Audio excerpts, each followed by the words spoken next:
국내 주식시장이 떨어질 때 수익을 내는 상품이 있습니다. 바로 인버스라고 불리는 ETF입니다. 인버스는 지수가 하락해야만 돈을 버는 구조이기 때문에 반대로 시장이 오르면 손실이 나게 됩니다. 문제는 올해처럼 시장이 거의 예상을 뛰어넘는 폭등장세에서는 이게 단순한 손실이 아니라 사실상 회복이 거의 불가능한 수준까지 갈 수 있다는 점입니다.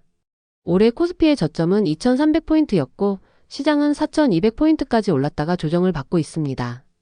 조정을 받고 있다고 해도 여전히 지수가 4000포인트를 넘기고 있기 때문에 올해 국내 주식시장 하락에 베팅한 투자자들의 손실은 상상을 초월합니다. 실제로 제가 하락 베팅 상품인 인버스 곱버스에 대한 기사를 찾아보니 코스피 200 지수를 2배 역으로 추종하는 상품인 곱버스의 개인 투자자 평균 손실이 70%에 육박하고 투입된 자금은 무려 2조 원 규모에 달합니다. 삼성자산운용단 하나의 상품에서만 말이죠. 오늘 영상에서는 왜 이렇게 많은 개인 투자자들이 인버스, 곱버스에 몰렸고 어떤 심리와 어떤 판단의 오류가 이 상황을 만들었는지, 그리고 다시는 이런 실수를 반복하지 않기 위해 우리가 반드시 알아야 할 투자의 원리들을 이야기해 보겠습니다. 우선 우리는 인버스라는 상품이 정확히 어디에 초점이 맞추어진 상품인지부터 알아야 합니다. 2024년 9월 민주당은 금투세 도입을 위한 정책 토론회를 열었습니다. 이 과정에서 진성준 의원은 국내 주식시장이 우하향한다고 믿는다면 인버스에 투자하면 되지 않겠냐라는 발언을 했고, 이 말은 상당한 파문을 불러일으켰습니다. 당시 금투세 추진에 비판적이던 언론과 개인 투자자들은 즉각 반발했죠. 당시 이 발언에 대한 사람들의 반응은 이게 국회의원이 할 소리가 맞냐며 상당히 격양된 반응들을 보였습니다. 결국 금투세는 강한 여론 반대 속에서 폐지되었지만 오늘 영상의 초점은 금투세가 아닙니다. 사람들이 인버스라는 상품을 어떻게 인식하고 있는가, 바로 그 부분입니다.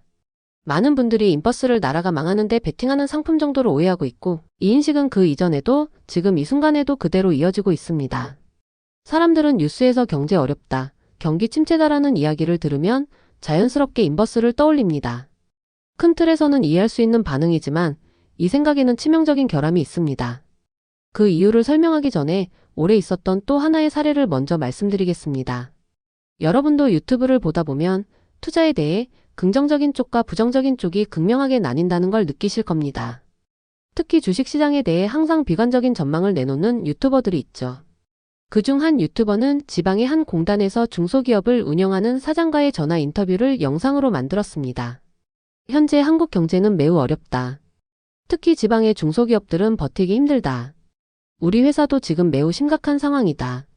이런 내용을 듣는 시청자들은 자연스럽게 이렇게 생각합니다. 경제가 이렇게 힘든데 앞으로 주식시장이 오를 수가 있을까? 이 유튜버는 오래전부터 꾸준히 한국 경제 대공황론과 주식시장 대폭락을 주장해왔기 때문에 이 인터뷰는 그의 원래 주장과도 자연스럽게 맞아떨어지는 콘텐츠였겠죠. 제가 왜 진성준 의원의 발언에 대한 사람들의 반응과 한 유튜버의 콘텐츠 사례를 말했을까요? 그 이유는 바로 사람들의 인버스에 대한 인식 구조 때문입니다. 경기 어렵다, 인버스가 정답이다. 나라 망한다, 인버스 사야 한다. 이런 생각은 투자 관점에서 매우 위험한 결론입니다.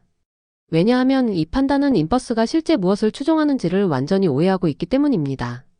지금 보시는 통계는 우리나라 전체 사업체 수입니다. 대기업, 중소기업, 자영업자를 모두 포함하면 전국에 약 1030만 개의 사업체가 있습니다. 제조업이 밀집한 산업단지는 1300개가 넘죠. 그럼 인버스가 이 사업체들 전체의 상황에 연동된 상품일까요?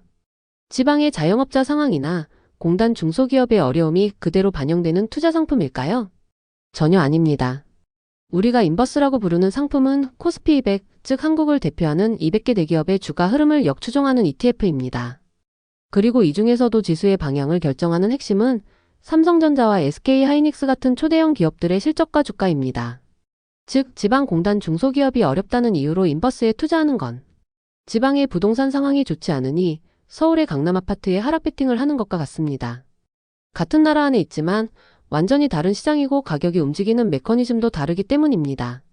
많은 개인 투자자들이 경기 뉴스와 주식시장을 같은 눈높이로 보고 그 논리로 인버스를 선택합니다.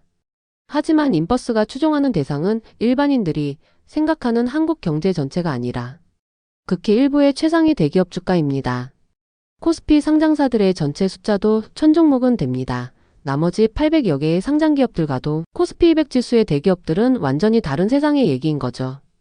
이 구조를 이해하지 못하면 경제뉴스는 나빠지는데 코스피는 오르고 중소기업들은 어렵다고 하는데 코스피 200 지수만 오르는 이 흔한 괴리를 전혀 해석하지 못하게 됩니다.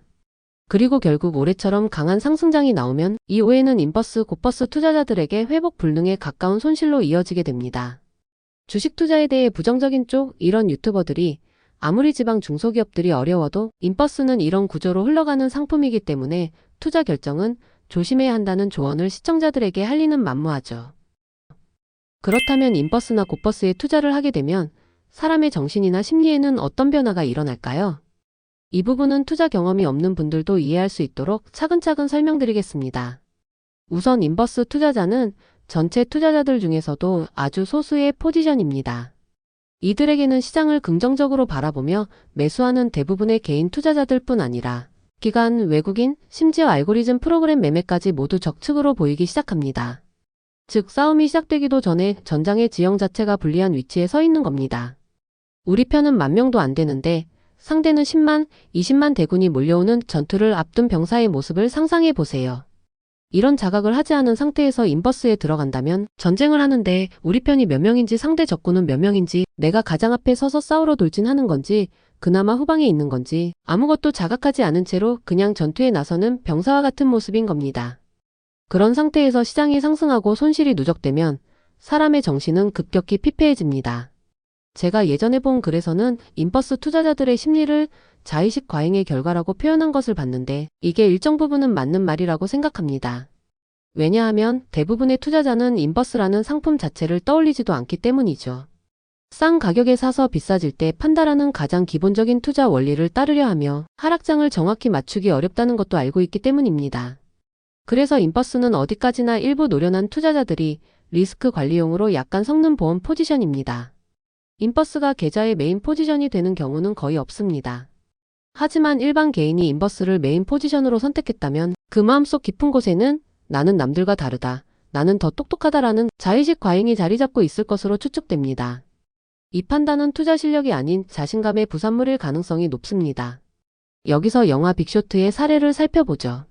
많은 사람들이 이 영화에서 하락에 베팅해서 큰 돈을 번 사람들이라는 서사만 보지만 투자자의 관점에서 더 중요한 부분은 따로 있습니다. 마이클 버리와 스티브 아이즈먼 같은 천재적인 인물들조차 부동산 시장의 붕괴를 확신하고 CDS를 매입했지만 정작 시장은 2년 넘게 무너지지 않았고 그 기간 동안 이들은 계속 프리미엄을 지불하며 고통을 견뎠습니다. 자신의 예측이 맞다는 확신을 가지고 있었음에도 매일같이 흔들리고 내가 틀린 것 아닐까라는 공포 속에서 버텼습니다. 이것이 진짜 투자자의 모습인 거죠. 월가에서 날고 기었다는 전문가들조차 이렇게 고통스럽게 버틴 건데 일반 개인 투자자가 인버스를 사고 시장이 곧 무너질 것이라는 막연한 기대를 품고 기다린다는 것은 상식적으로 말이 되지 않는 위험한 선택입니다. 현실에서는 대부분 그런 일은 일어나지 않는 게 문제죠. 올해 한국 주식시장에서도 하락에 베팅한 개인 투자자들은 고작 몇 달 버텨보지도 못하고 이미 정신적으로 지쳐있는 상태일 것입니다. 이렇게 되면 사람은 점점 어디서 전쟁이라도 안 터지나? 어디 은행이나 대기업이 부도라도 나지 않나?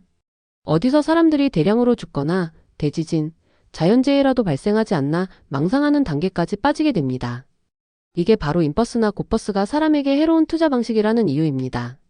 실제로 2001년에 9.11 테러가 발생하자 이날 하루에만 한국 증시가 12% 폭락한 역사적 경험도 있죠.